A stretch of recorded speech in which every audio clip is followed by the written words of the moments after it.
Book 3. When the gods' decree threw down the Asian empire, with Priam's innocent race and noble Ilium, and Neptune's Troy lay smoking on the ground, prophecy drove us into empty lands and far-off exile, toiling to build our fleet in Phrygian Ida's foothills near Antandros. We did not know where fate would let us settle, but mustered men. At summer's start my father urged us to spread our sails to destiny. Weeping, I set out from my country's shores, the plains where Troy had been. I swept to exile with my friends, my child, my clan's gods, and the great gods. Far off is Mars's land with its spacious fields that Thracians till. Once cruel Lycurgus reigned there. Family and ritual bound the place to Troy, while our luck held. I landed, set my first walls on the curving shore, and shaped a name from mine. Aeneas's town, but fate was hostile here. I prepared offerings for my mother Venus, and the gods who bless new works. I planned to slaughter a fine bull on the beach for heaven's king. Nearby, a mound was topped with clumps of cornel and myrtle bristling like a mass of spears. I tried to wrench that greenwood from the ground, to roof the altar with the leaves and branches. Then, hideous sight, almost unspeakable, the first plant pulled away oozed drops of blood from its torn roots, a filthy gore that tainted the ground. A freezing tremor shot through me. My blood ceased flowing, icy with my fear. I didn't stop but pulled a second stem, to find whatever cause lay deep inside. Again, black blood came dripping from the bark. I prayed, confounded, to the rustic nymphs and Father Mars, lord of the Getic fields, to come and take away this omen's curse. At the third shaft, I made a harder try, struggling, with both knees planted on the sand. Do I dare say this? From the barrow's depths, I heard somebody sob and call to me. Aeneas, no, don't maul a buried corpse, polluting your clean hands. Troy gave me life, you know me. Me, not wood that oozes blood. Run from this cruel land, from its greedy shore, since I am Polydorus, and a woodland of iron pierced me, and the sharp spears grow here. Confused and terrified, I stood unmoving, my hair on end, words clotted in my throat. Poor Priam secretly sent Polydorus and a great treasure to the Thracian king years ago, in his fear of weapons failing to save our city from the siege that ringed it. But when the luckless Trojan power was broken, the Thracian joined in Agamemnon's victory. He broke with honor, killing Polydorus to loot the gold. What will that hellish hunger not drive a man to do? When I'd stopped quaking, I told our leaders, first of all my father, about the omen here and sought advice. They said that we must sail with the south wind and leave this evil land where guests were outraged. We gave fresh rites to Polydorus, raising a huge tomb on the mound. His spirits got their altar, grim with dusky bands and cypress. The Trojan women stood with loosened hair. We brought him cups of warm and frothing milk and plates of sacred blood. We roused his spirit with one last shout, then laid it in the tomb. When we could trust the sea, and the wind called us with gentle rustling to the placid deep, my men massed on the shore and launched the ships. The port, the land, the cities dipped behind. A sacred land lies in the sea, the favorite of the Nereids' mother and Aegean Neptune. It floated loose until the thankful archer tied it to Mykonos and Gyaris's heights, as a wind-defying place where men could live. Here now I sailed. The bay serenely welcomed our weary cruise. We hailed Apollo's town. King Aeneas, who was the god's priest too, with ribbons and laurel on his sacred head, hurried to meet Anchises, his old friend. He clasped our hands and took us to his house. The shrine was built of ancient rock. I prayed, "Give us a home, Apollo, we're exhausted. Give refugees from Greeks, from cruel Achilles, a city with secure walls and descendants. Where must we go and settle? Under what guide? Give us an omen, Father. Fill our hearts." Suddenly, everything appeared to shake. The door, the laurels, the entire hill. The secret place lay bare. The tripod roared. We fell and hid our faces. Now a voice came. Enduring Trojans, where your race was born, a fertile loving land will take you back as nurslings. Seek out your primeval mother. Aeneas' sons will rule in every country, his children's children through the generations. These were the gods' words. Jubilant, wild shouting broke out. Where was the town, we asked, that Phoebus was summoning us back to as we wandered? My father then considered the traditions. Noblemen, hear what we can hope for now. Great Jupiter's island Crete lies in mid-ocean. There, in Mount Ida's land, our race arose. Crete has 100 cities, wealthy empires, and Teucrus, our progenitor, set sail from there, if I remember what they tell, and found a place to reign. Troy's citadel was not yet built. Its people lived in deep vales. From Crete came Mother Cybele, the Corybantes with cymbals, faithful silence for her rights in Ida's woods, and chariot-yoked tame lions. We need to hurry where the gods direct us. Give offerings to the wind and sail for Knossos. It is not far. If Jupiter will help us, the fleet will moor there when the third dawn breaks. And then he slaughtered what he owed the gods. A bull for Neptune, one for bright Apollo, the good west wind's white sheep, the storm god's black one. The rumor came. Idomeneus banished from his ancestral kingdom, Crete deserted, empty of enemies, homes for the taking. We left the Delian port and skimmed the sea past Naxos' Bacchic ridges, green Reed Island, Olive Island, snow-white Paros, and the scatter of the Cyclades. We threaded shallow, roiled straits. Each sailor fought to do the most. They shouted for speed to Crete, the country of our fathers. A fair wind rose behind us, finally wafting our vessels to the Curides' ancient shores. Greedy for work, on yearned-for Pergama, a welcome name, I urged my race to love the homes and fill the citadel with rooftops. The ships were on the shore and almost dry. Marriage and farming occupied the young, laws and allotments me, when suddenly that sky rained wretched, rotting sickness on us. The trees and fields grew only death that year. We gave our sweet breath up or dragged our lives out, and then the sterile dog-star scorched the fields. Shoots withered, and the sick crops gave no food. My father urged a crossing back to plead once more at Phoebus' oracle and ask him when he would grant an end to our exhaustion, where we should look for help, where we should go. Night had brought sleep to all who live on earth. The sacred forms of Trojan household gods, which I had rescued from the city's flames, appeared before my eyes as I was lying asleep. They stood out plainly in the bright light the moon was pouring through my open window. They seemed to speak to me and soothe my worry.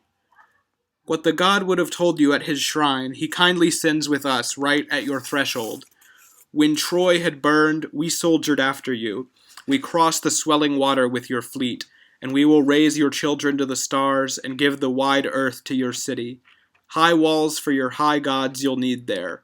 Do not shirk hard travel to a new home, since Apollo did not intend your settling here in Crete. There is a place Greeks call Hesperia, an old land, strong in war and rich in loam. Onotrians lived there, whose descendants take their name, it's said, from Italus the king.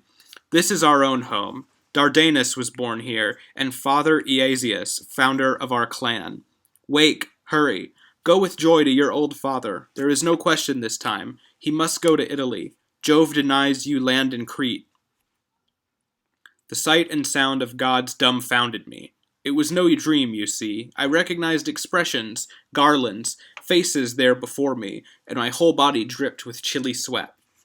I leapt from bed and raised a suppliant's hands and voice to heaven, and poured unwatered wine on the hearth.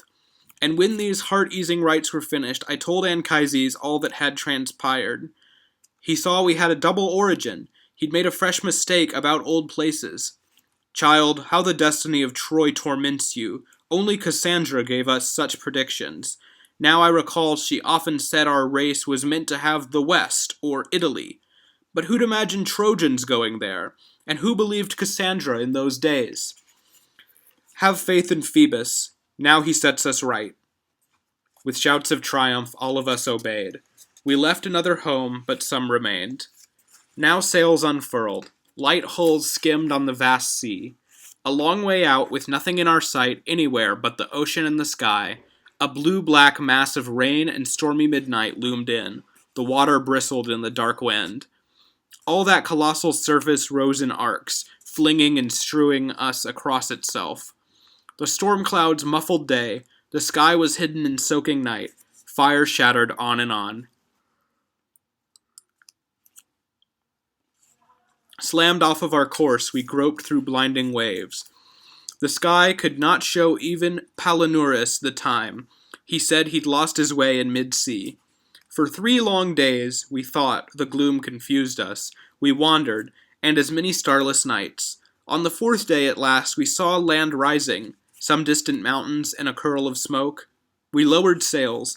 The sailors plunging rowing raised curls of foam and swept us on the blue. So I was saved, and reached the turning islands, as the Greek named them. In the wide Ionian they are now fixed, and home to grim Celaeno and the other harpies, who have all been banished from Phineus's palace, routed from his banquet. The fury of the gods has raised no horror, no plague more cruel out of the streams of Styx. They have girls' faces, but their stomachs drip revolting filth. Their hands have claws. Their faces are always pale with hunger. We put to land there. Just beyond the harbor, we saw a sleek herd scattered in a meadow, cattle and goats with no one guarding them. We swarmed in with our swords and called on Jove and other gods to share our spoils. The curved shore filled with our couches as we cooked a great feast. A terrifying swoop out of the mountains. The harpies with their clattering wings came screeching to loot the food. All that they touched they smeared with filth. We caught their nauseating stench. In a deep hollow underneath a cliff enclosed by trees with bristling shade, we set fresh tables and restored all our altar fires. From other layers and corners of the sky, a circling, screaming, taloned, snatching horde, spreading their dirty drool. I called my friends to arms to meet that fiendish breed in war. Just as I ordered them, they stashed their swords in grass clumps all around and hid their shields. Now when the birds plunged, shrieking, down the shore's arc, Misenus gave the signal from his lookout with his bronze horn. My men rushed in to maim these hideous seabirds with their swords. Strange battle. No one was strong enough to strike a wound through those hard plumes. Stampeded to the sky, they left half-eaten loot and sickening slime. Celaeno, though, sat on a towering cliff, ill-omened prophet, shouting out these words. Trojans, on top of slaughtering our cattle, you take up war against the innocent harpies, trying to drive us from our rightful kingdom? Store in your hearts the prophecy that Phoebus gave me. It came from the Almighty Father. I, greatest of the Furies, now reveal it. You'll call the wind to sail to Italy. When you arrive, you'll find an open harbor, but walls will never ring your promised city until this crime against us and your hunger drive you to grind your tables in your jaws. She now took wing and fled into the woods. My comrades' blood froze. Overcome with fear, they urged me to abandon arms and plead, with prayers and promises, to be let go. Whether these things were gods or loathsome birds. On the shore my father stretched his hands out, calling the high powers and announcing their due rights. Gods, block their threats. Hold this disaster back. We serve you. Save us. He had mooring ropes torn free and sheets let out. Wind from the south bellied the sails. On foaming waves we made the escape, the pilot and the winds directed. Wooded Zacynthus rose amid the waves, then Dulichium, Same, and steep, rocky Neritos. We passed the cliffs of Ithaca, where Laertes once ruled. We cursed Ulysses' motherland. The misty peak of Leucate appeared, with Apollo's shrine, which sailors hold in awe. We dropped our anchors at the little town exhausted. All along the beach our ship stood. Beyond hope, we had gained a place on dry land. We cleansed ourselves for Jove, burned promised gifts, held Trojan ritual games on Actium's shore. My comrades stripped and wrestled, dripping oil in the old way, relieved at their escape through all those cities of the enemy Greeks. Meanwhile, the sun passed through the great year's circuit. The waves grew sharp in icy winter north winds. The curved bronze shield great Abbas's arm once held, I nailed outside the gate above this verse. Aeneas won these arms from conquering Greeks. My orders, man the oars and leave the harbor. With zeal they lashed the sea and swept across it. The Phaeacians' cloud-high fortress sank behind. We sailed around Epirus and then docked at the Chaonian port of high Bethrodum. A rumor, unbelievable, possessed us. Helenus, Priam's son, reigned in the Greek towns, succeeding Pyrrhus even in his marriage to Andromache, her second Trojan husband. I was amazed and eager in my heart to question him about this strange occurrence. My fleet was in the harbor. I went inland. By chance, Andromache was in the woods beside the river Simois, offering the ritual food and gifts to Hector's ashes, to call his spirit at the hollow green mound, and the two altars sacred to her tears. She saw me coming in my Trojan armor, uncanny, and she froze, beside herself. As she stood gazing, all warmth left her body. She fainted. Finally, she could speak, and said, "Goddess's son, is it you I see, alive? You're really here with news? But if you've lost the kind light, where is Hector?" Now her tears gushed, her wailing filled that place. I was distressed, and as she raved, I struggled for a few words. "I am alive, through all of my ordeals. Do not doubt what you see. Andromache, you are the wife of Hector. How far you fell. But has some worthy fate now caught you, or is Pyrrhus still your husband?" She bent her head and whispered this to me. "Lucky beyond us all was Priam's daughter, compelled to die beneath Troy's looming walls at an enemy's grave. No one drew lots for her. She was no prisoner of a conqueror's bed. Hauled past remote seas, once my homeland burned, I bore the insults of Achilles' son. I had a child in slavery. Pyrrhus, chasing a Spartan bride, Hermione, Leto's grandchild, gave me to Helenus, another slave. Orestes, chased by Furies for his own crime, and full of rage when Pyrrhus stole his bride, caught him and killed him at his father's altar. And at his death, a portion of his kingdom passed rightfully to Helenus, who named this land Chaonian, after Trojan Chaon, and put a tower, Ilium, on that ridge. What was the wind or fate that set your course here? Did some god make you stumble on our country? Your son Ascanius lives and drinks the air. He was at Troy with you, and does he miss his mother who is gone? And do his father and his uncle Hector inspire him for his legacy of courage?" She poured this out with tears and useless wailing. Then Priam's son, heroic Helenus, came to us from the town with a large escort. He knew us, and with joy he led us homeward, and every word he spoke was bathed with tears. Now I approached a little Troy, a tower shaped like the great one, and a dry stream, Xanthus. I kissed the threshold of a Scaean gate. My Trojans, too, enjoyed their kindred city. The king in his broad vestibule received them, and in his central hall they poured libations, holding the wine bowls. Food was set on gold plates. A day passed, then another. Breezes called our sails. The canvas puffed out in the south wind, and I approached our prophet host and asked, "Trojan-born spokesman of the gods, you know Phoebus' power, his clarion bay trees and his tripod, and omens in the stars, bird calls and bird flight. Tell me, since ritual signs predict a good voyage, and the gods in all their power urged me on to make for the far land of Italy, except Celino spoke of some strange evil to come, a fearful anger that would bring a hideous hunger. What are my chief dangers? What can I do to overcome my trials?" Helenus slaughtered sacramental heifers, begged the gods' favor, freed his sacred head of wreaths, and led me into Phoebus' house. I was so fearful of the godhead there, and from his priestly mouth came this foretelling. "Son of the goddess, certainly gods guide you across the sea.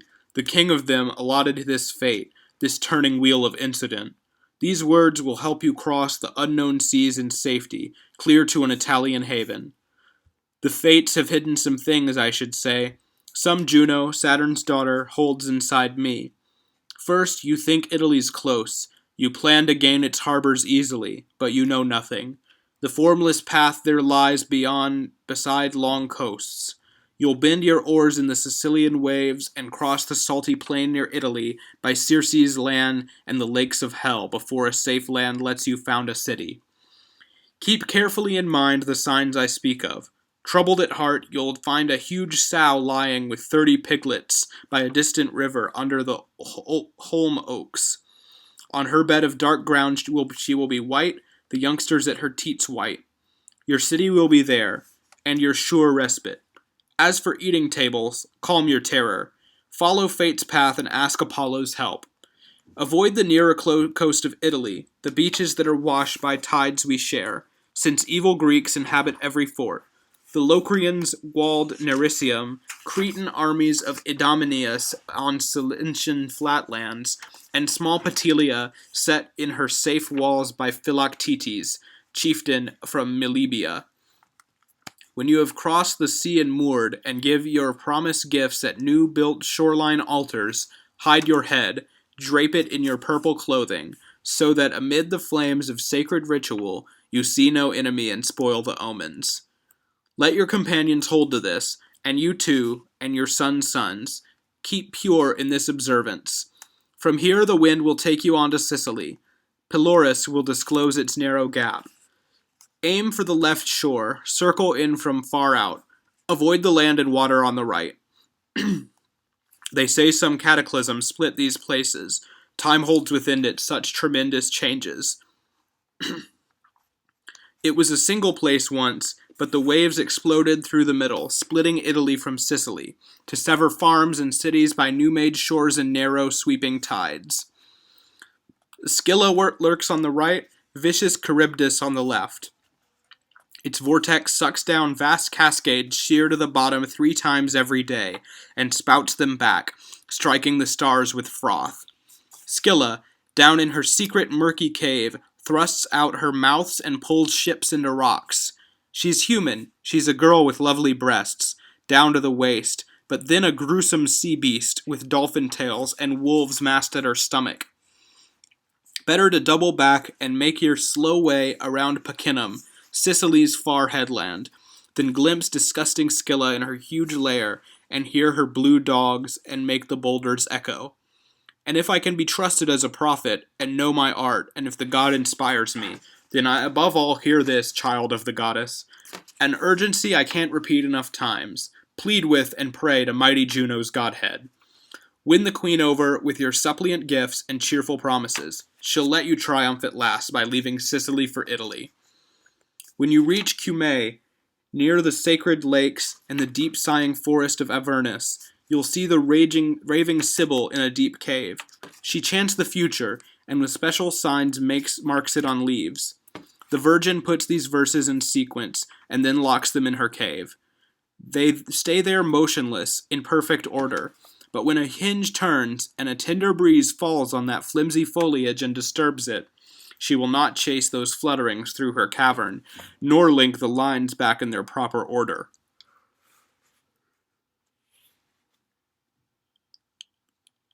Disgusted, people leave, foregoing counsel. You must not brood about the time you spend there, though your friends grumble, though your goal insists on canvas bellying across the deep.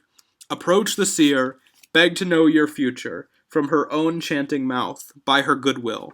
She'll tell of tribes that live there, wars to come, and hardships to endure or to avoid. Revere her, and she'll grant a good voyage back. But this is all that I'm allowed to tell you.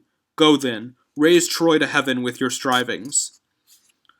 After the augur spoke these loving words, he had his massive presents of carved ivory and gold brought to our ships. He packed our hulls with silver bars and cauldrons from Dodona, a corselet triple-layered in gold chainmail, and a splendid helmet, topped with flowing plumes, had belonged to Pyrrhus. There were special gifts, too, for my father. He provided pilots, horses, fresh rowers, and new armor for my comrades. Meanwhile, Anchises had the sails refitted. Nothing must keep us when the wind was right. Helenus spoke to him with great respect.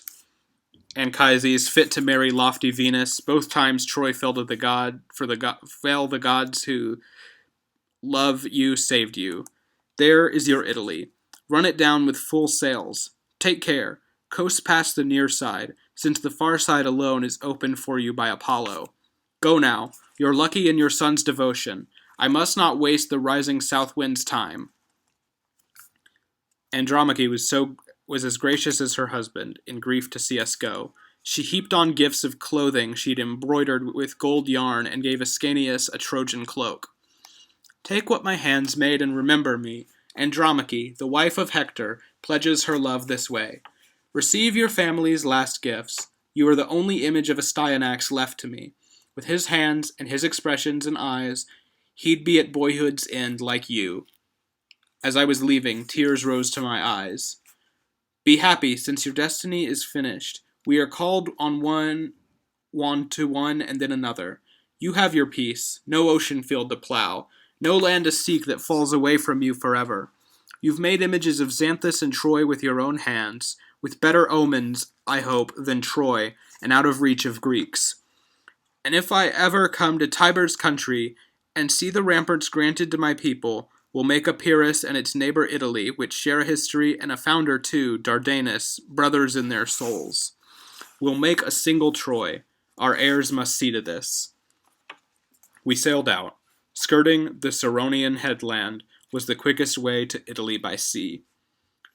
The sun plunged down, the mountains shadowed over.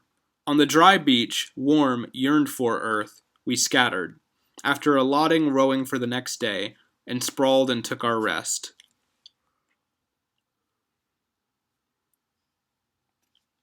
Sleep filled our drained limbs. Now night had driven the hours halfway round, when zealous Palinurus rose, his ears sifting the air, testing for any wind. He traced the still sky's gliding constellations, Arcturus, the rainy Hyades, the ox yoke, and in the south Orion with gold armor. And seeing the right signs in the clear heavens, he blared a signal from the stern. We broke camp and spread our wings of sails and ventured out. Now blushing dawn had chased the stars away. We glimpsed dim hills. There, just above the sea, was Italy. Achates gave the first shout, and then the whole company cheered, Italy!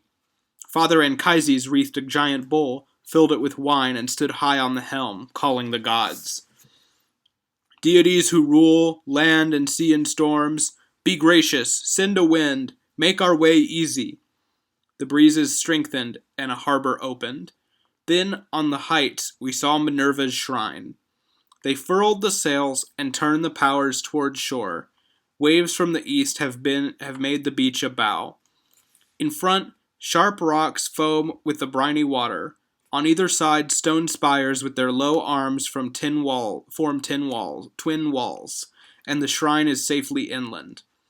4 snow-white horses, the first omen seen, ranged browsing on the plain. My father spoke. New land, you'll bring us war, since hosts go to war in armor. These beasts threaten war.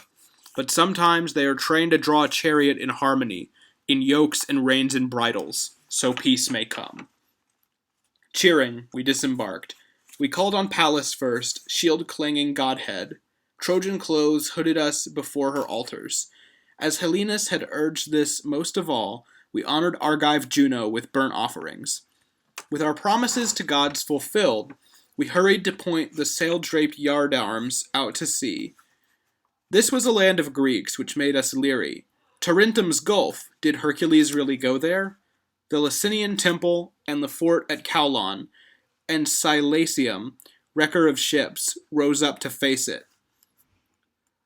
Above the far sea loomed Sicilian Etna. We heard the vast groans of the wave-struck rocks already and the shattered voice of breakers. The shallows leapt, and sand ran through their seething.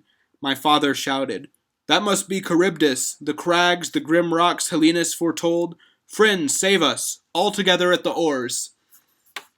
The men obeyed, and Palinurus led, wrenching his creaking prow out toward the sea.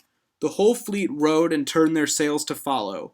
The arching billow heaved us to the sky, then hollowed out. We sank as deep as hell. 3 times the caverns at the cliff's base thundered. 3 times the foam shot out and soaked the stars. Sun and wind left us now. We were exhausted and lost and drifted to the Cyclopes shore. The harbor, blocked from wind, is broad and peaceful, but Etna's gales of rubble roar beside it.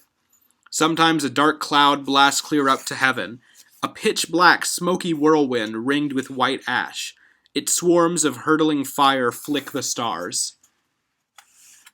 Sometimes it vomits crags and mountain entrails into the air, or masses melted stone from its deep roots, and, with a groan, boils over.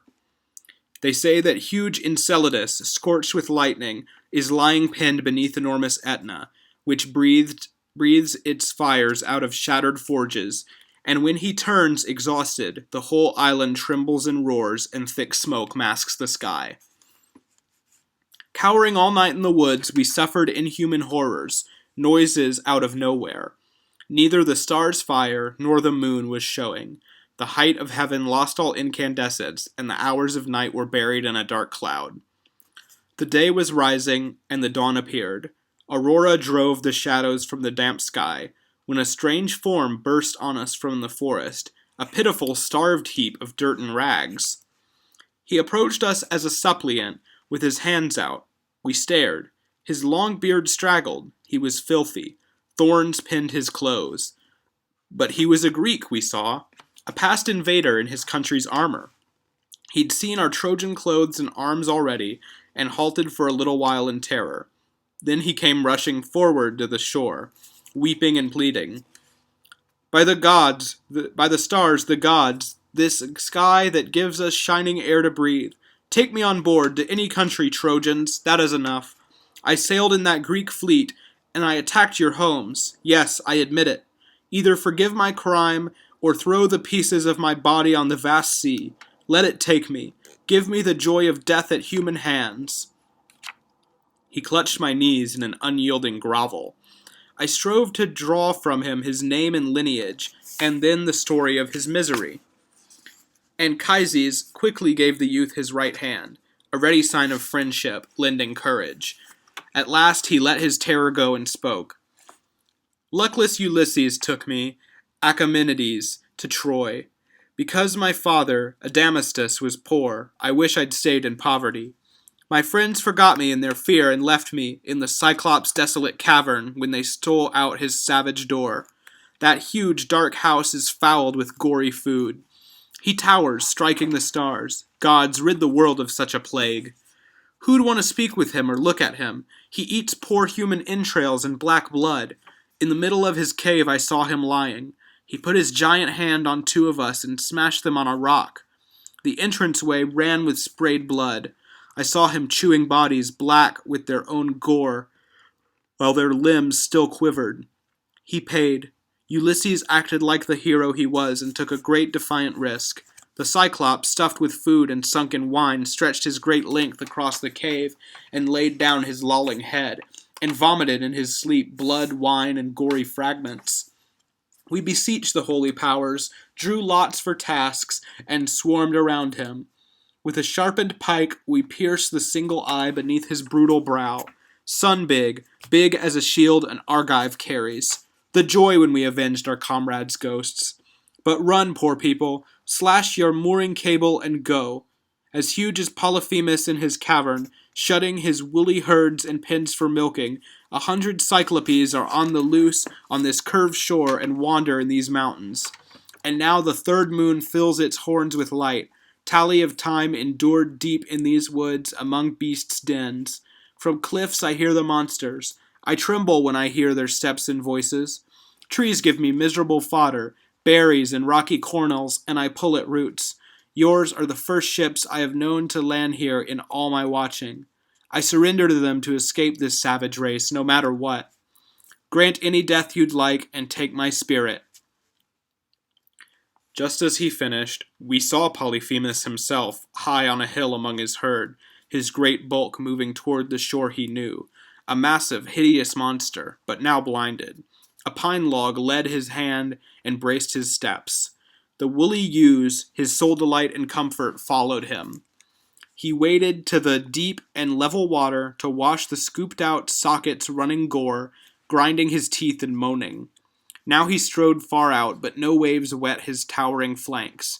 We scrambled to escape and took the suppliant, poor man. With stealth we cut the rope and rode flat out, and churned the surface frantically. He wrenched his footsteps toward the sounds we made, but couldn't get his grasping hands on us. We were too fast on the Ionian currents. His roar shook every wave on that wide sea. It sent its terror inland to Italy, and bellowed in the arching caves of Etna. The noise roused the entire Cyclops tribe, who ran from woods and hills to fill the beach. We saw the clan of Etna standing there, each with a cloud-high head and one wild eye, grim counsel. Like the oaks that reach the ether, or cone-hung cypresses, their tops exalted, groves for Diana's hunting and Jove's oracles.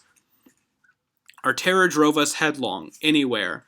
We let the sails out for the wind to take.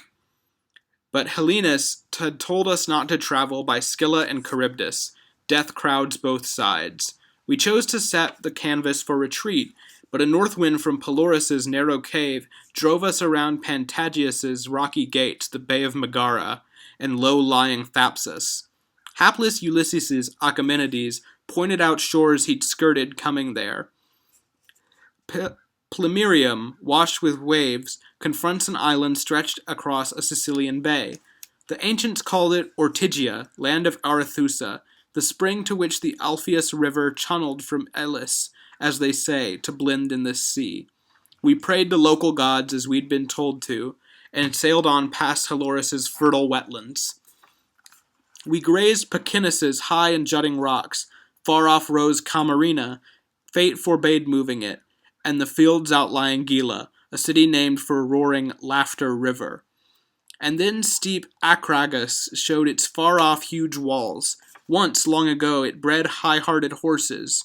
With a good wind, we passed palm-filled Selinus and picked through Lilybaeum's vicious shallows. Then I reached Drepanum's haven to my grief. There I lost my comforter in every mishap and fear, and Chryses, whom so many storms had hounded. Best of fathers, you were tired and left me, after all I saved you from. Among the hateful things foretold by Helenus and grim Cellino, this one grief was missing, and this I suffered last in my long travels. It was from there God brought me to your shore. With everyone engrossed, Father Aeneas told of the fate the gods sent and his travels. At last he reached the end and sat in silence.